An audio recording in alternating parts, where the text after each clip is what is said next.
Look, you're jealous, and it's okay. Let's talk about it.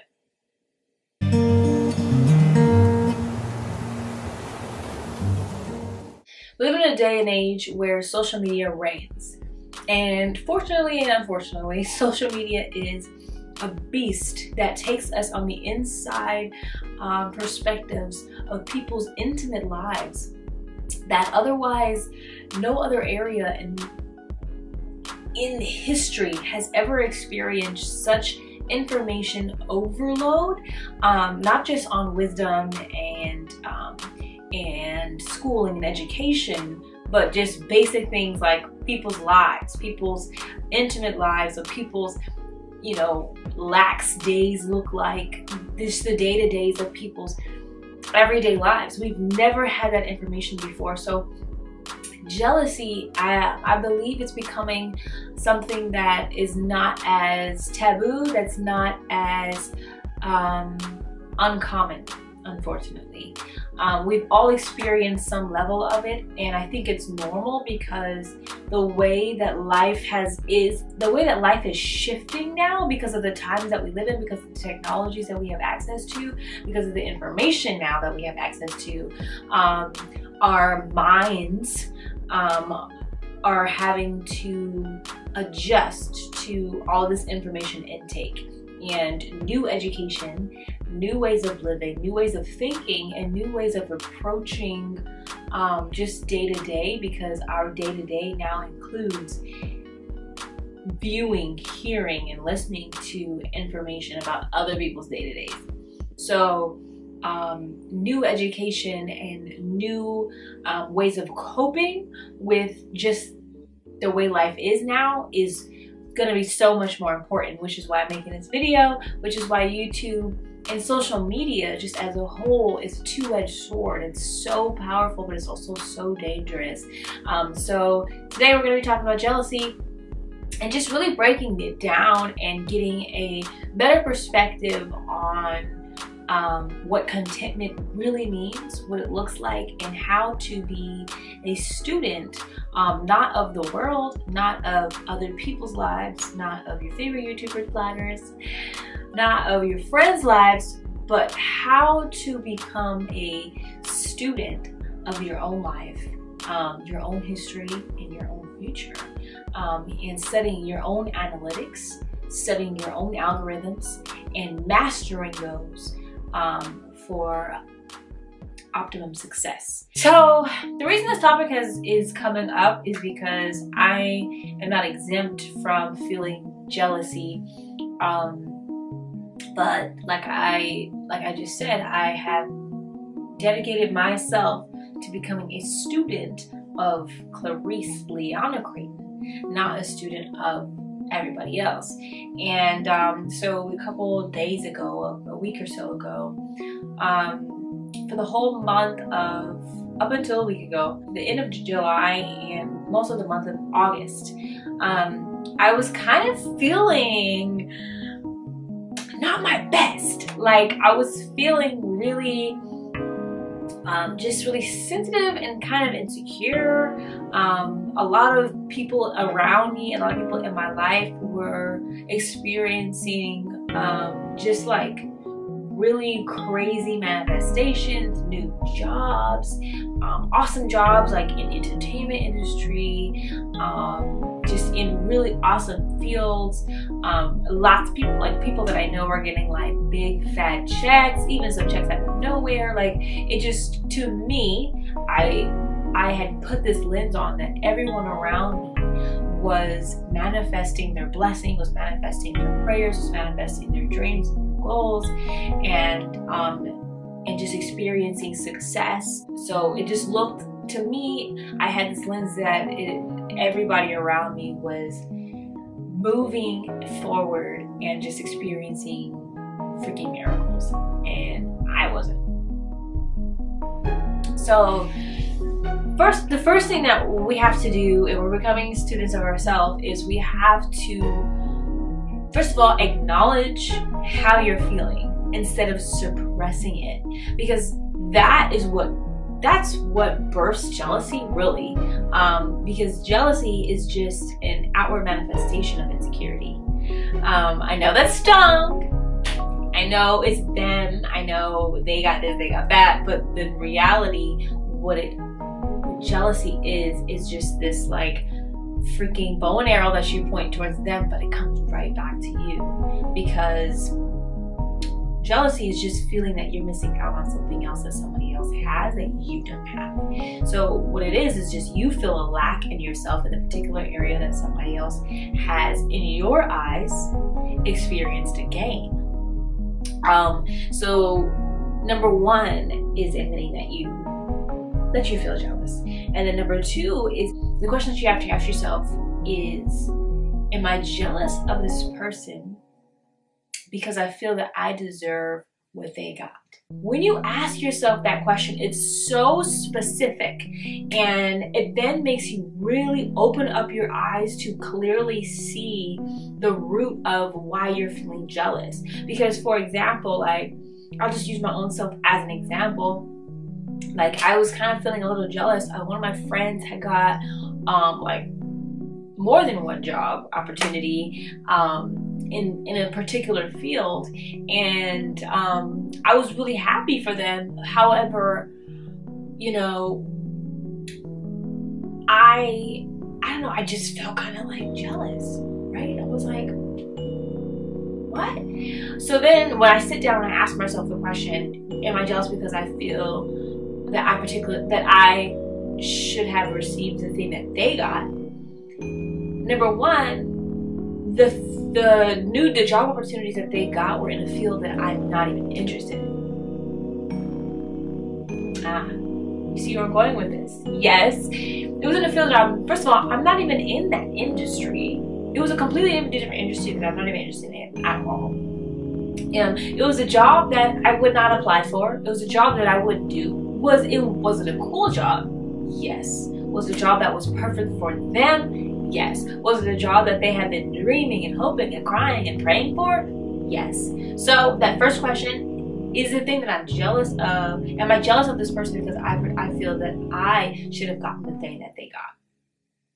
If the answer to that is no, then the next question that you have to ask yourself is, okay, so what is it that I don't have that this thing that I'm jealous of them gave them that I want?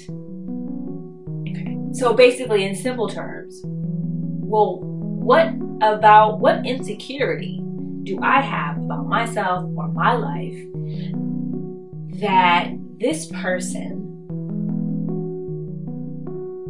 is either striving in, doing better at, whatever? Okay, so number one, this person got a job in a field that I don't really care about, but I'm jealous. Okay, well, I know I don't feel like I should have got that job because I don't want that job. So the next question is, well, why do I feel jealous? Well, maybe the insecurity in me is that I don't have a stable check coming in. And now I know that this person does. Not only do they have one, but they have two. Okay, now we're starting to get a little bit closer to the truth. So now everything starts unraveling itself. So then the question is, okay, so, well, I'm not jealous of the job. Okay, great. Now that I can knock that out of the way, because that's just vapor. I'm not jealous of the job. I'm jealous of the fact that they have a stable check, a stable income coming in, and I'm freelance. So my income is just a little bit more, you know, flexible, a little bit more up in the air. I have a little bit more control over it though. So that's a plus. But that means that it's out of my own power, right? So I have to work a little bit harder than that to make sure that I have a check, right? So then when you continue to ask yourself these questions and you dissect every little thing, then you start to come up and pull out the root, right? So it's like, okay, so I'm jealous because they got a check, because they have a stable income, right? Boom, I got that. So now I know that my insecurity is income. Okay, so now you've already gotten rid of the title of jealous, and you have put down the bullying game. It's really that simple. It's just, jealousy is all about identifying the insecurity that you have in yourself, that the person that you're jealous of is thriving. So once you find out what that insecurity is, then you can start doing the deep soul work on yourself to work on that. And that's the hardest part. And it's so specific to you personally because you have to find out what that insecurity is. Most of the time it's probably money, right? Because with money, then you can buy the house, you can buy the car, you can go on the vacation. And those are usually the top 3 things in America, unfortunately, that we get jealous about. The house, the car, the clothes, and the vacations, right? I mean, what else can you buy? That's pretty much all you can buy, right? And then maybe, you know, you can invest to business. Money can answer a lot of the superficial problems and insecurities that we have about ourselves. And when I say superficial, I don't say it with a negative connotation. I say it with a specific category, because there's nothing wrong with having a nice house, nothing wrong with having a nice car, nothing having nice things. It's just that we have to learn not to idolize those things, because when we idolize those things, then we fall into jealousy. Because the thing is, when you idolize things that are vapor, when you idolize inanimate objects, when you idolize things that you want in order to impress other people, it will not last. It will not be grounded in love. It will not be grounded in just success for your well-being as a whole. Then once you figure out what your insecurity is, how do you study your own algorithm as a person? How do you become a student of yourself? I'm so glad you asked me that question. So this part is really, it's really fun, and it's really beautiful, and it's really simple. So I'm gonna take myself for example. So about, like I was saying, for the end of August and a little bit the end of July and a little bit of August, I was feeling kind of just really insecure and just jealous and kind of sad just about my lifestyle as a whole. So a brief background on me and who I am. About a year ago, I was working as an interior designer, making a salary of like $50,000 a year, plus mileage, plus commission, and I was living in a high-rise apartment overlooking the ocean. On the outside, looking in, it looked like I had everything I ever wanted. Like,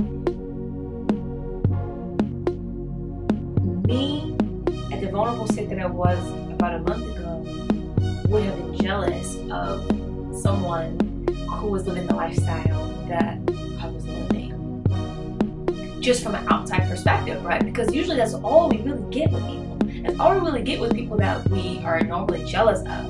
Because if you think about the people that you know, right? Think about the people that you know and you're close to who are, let's say their career is booming. They have a fire job.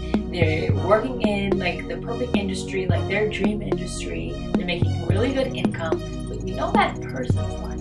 You know that person's story. You know where they came from. You know what they're dealing with.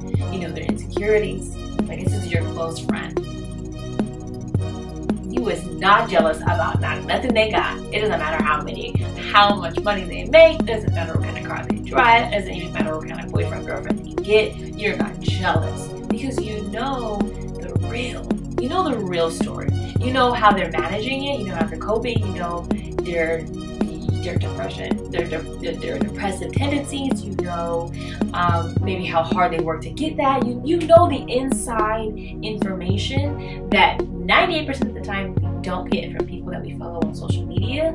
And it's not necessarily to shame them, but it's to point out the reality that we must look deeper than the outside perspective. So the reason why I bring that up is to circle back to Clarece circa 2018, let's say January, February, even though I had the house, I had the car, I had the job, and they were all things that, like I said, like they were all things that I wanted to do, that I wanted.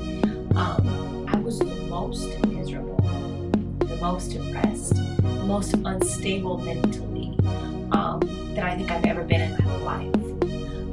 I was like, every day I felt like I was just like a walking zombie. I didn't have time to visit family. Nobody ever visited me at my place because I don't even know why. Nobody ever visited me. I never had visitors. I never had a party at my house.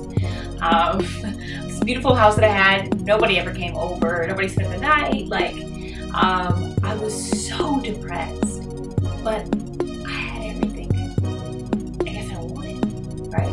I had all of the superficial things that I wanted. The car that I got, I had a convertible, fabulous car. The engine blew out, gone. The apartment, I barely even had money to eat food. Every day I was surviving off of a budget that only allowed me to eat eggs and salsa. And maybe some potato chips and salsa from Trader Joe's. Like, that's what I ate on a daily basis. I never went out. I lived 2 minutes from downtown LA. I lived 2 minutes from Long Beach. I was right in the heart of all of the LA County, like right in the heart of all the beautiful places, all these beautiful beaches. When I went to the beach, it was because I was crying and praying, asking God to help me. You saw me on a regular basis, I was fly. Yeah, I had a new outfit. Yes, I looked good. But I was so depressed. I was lost. I didn't know who I was. And it's just like, it's crazy, right? So that's what I come from. And so I made this transition, as you guys know. I've changed my whole life around. I completely shifted my perspective. Now I'm doing film, TV, writing, creative directing instead of just interior design. That's what I'm doing now. I'm going back to school. I went back to school the year that all my friends graduated. I entered back into school as a sophomore, okay? At 22. All my friends were graduated, got new jobs, moving out, all kind of stuff. But yeah, so basically like my life was restarting, and at an older age. I mean, not old, but at an older age than, you know, I was used to a certain kind of lifestyle that looked well put together. But the year, you know, when I lived out there in LA, that was the worst, like probably like the worst year of my life. So I went from being someone who looked like I had it all put together, but I was mentally like just not okay, just not at peace, to a life where the outward things that I have were a lot more humbled down. It was not beat down, run down, like, no, but it was just a lot more humble, a lot more quiet, a lot more simple, and a lifestyle that was just dramatically different than what I was used to. So anywho, yeah, so like at the end of July, moving into August, I was just really depressed about what I had. I didn't have as much money as I was used to. I was having to scale down on everything. And yeah, and like it just looked like everybody around me was just popping, but it just seemed like I was not popping. It wasn't until I sat down and I became a student of Clarece. I became my own student, and I studied my past, I studied my present, I studied the vision casting that I made for my future in the past, for what I want my future, for what I wanted my future to look like today, and the vision casting that I make for myself now that I want my future to look like. I studied my own algorithms. I studied my own rhythms, my own patterns. I went back and I read every single goals list that I ever made.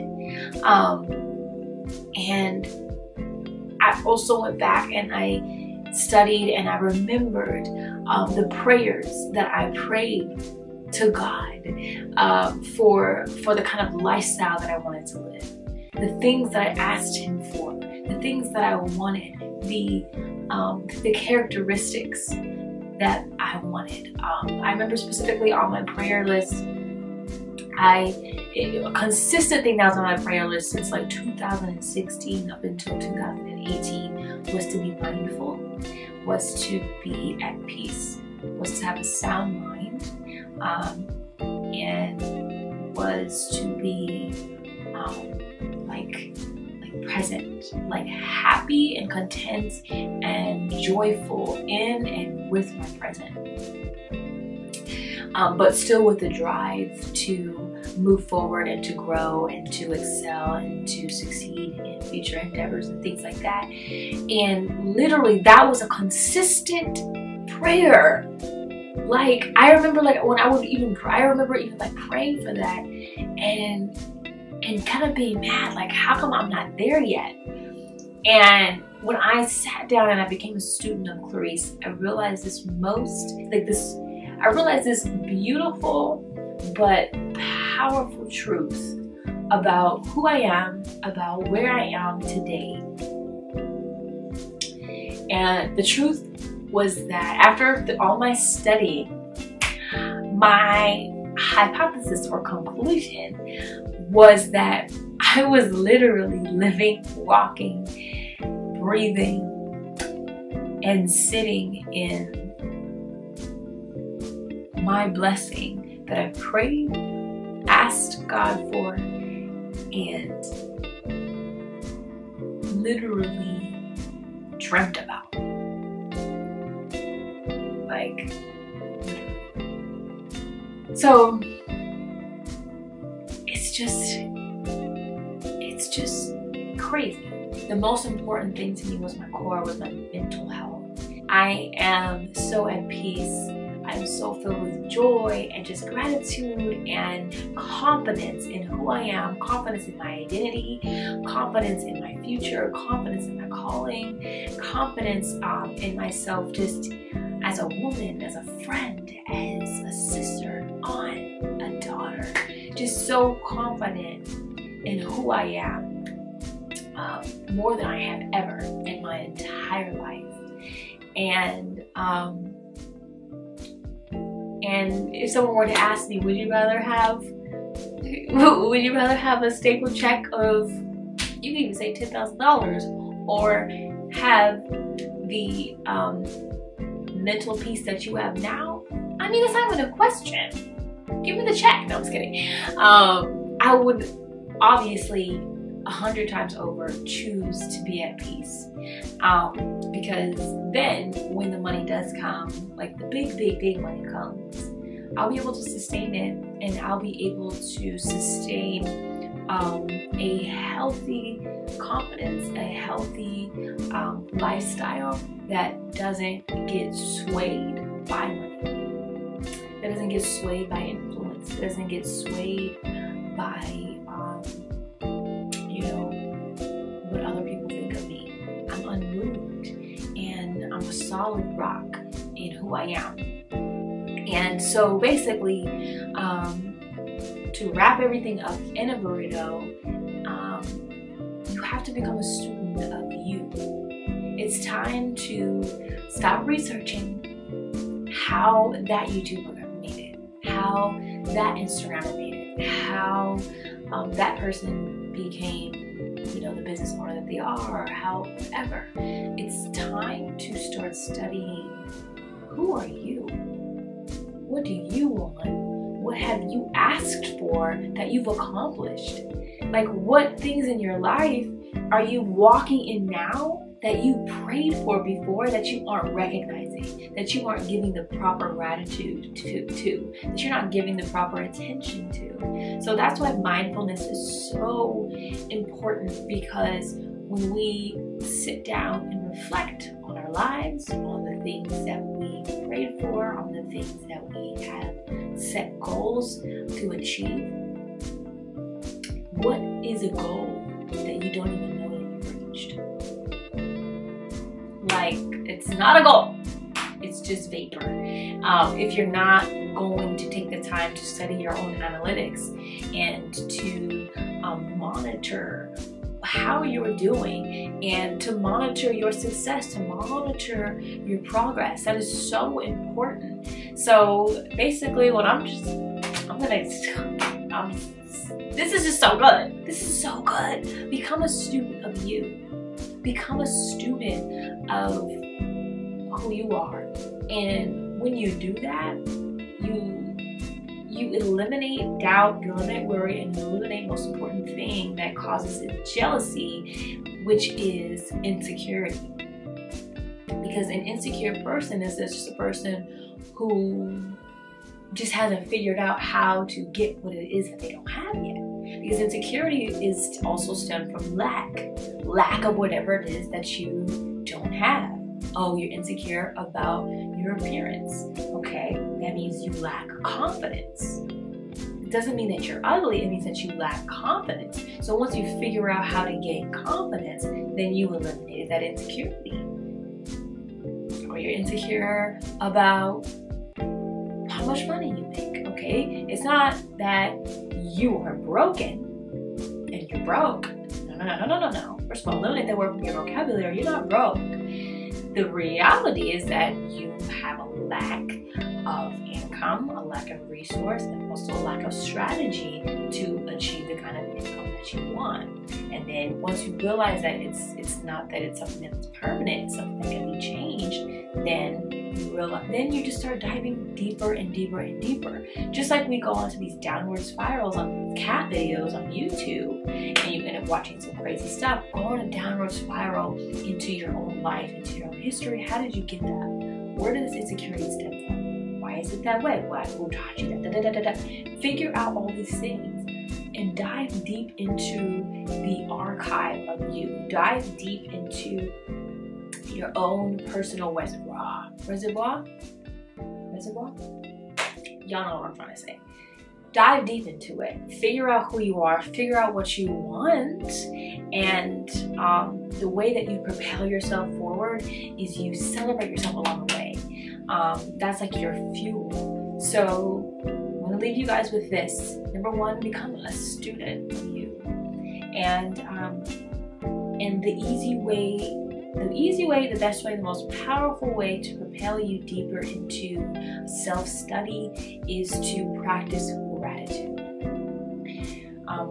That's why everyone tells us to write things down, because how do you become a student of you? You can't remember everything because your mind is not a storage cabinet. So write your goals, your dream life, write all of that stuff out onto a journal. So that way you can go back into your archives and study the goals that you set for yourself, the kind of characteristics and the kind of person that you aspire to be, that you pray God to give you certain attributes, certain values, certain characteristics, certain just things about you that you wanted, that you desired to live in, to walk through, to be, that you now actually have, that you now actually walk through. And the way that you do that is by sitting down, being mindful, and just looking at the things that you asked for. And this is when you can compare. No, it's okay to compare. Compare what you've asked for to what you have now, and not just things, because remember, superficial things are vapor, but the eternal things that are everlasting and that are more powerful than like a car or whatever. So for example, like I prayed to be at peace, I prayed to be mindful, I prayed to be present, I prayed to be happy, I prayed to be relaxed, and now I'm literally walking in all of those things. Like I have all of those attributes. So look at the things that you have asked for and compare it to you now, and just, I guess, to wrap it all up in a tamale because my camera is overheating, is to ask yourself this last question. Am I living in the blessing that I pray to God for?